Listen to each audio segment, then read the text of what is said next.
Hello, I'm Sukio Kuruma, the first owner of my 1996 Sakura Motors S7, and today I will check the basic air conditioning adjustments.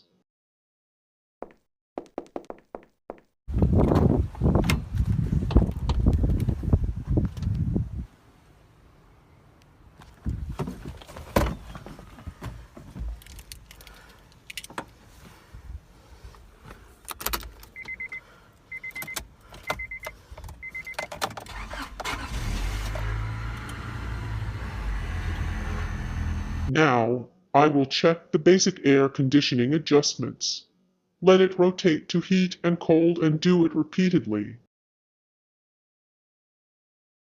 If you learned this, subscribe to my YouTube channel. See you in the next video.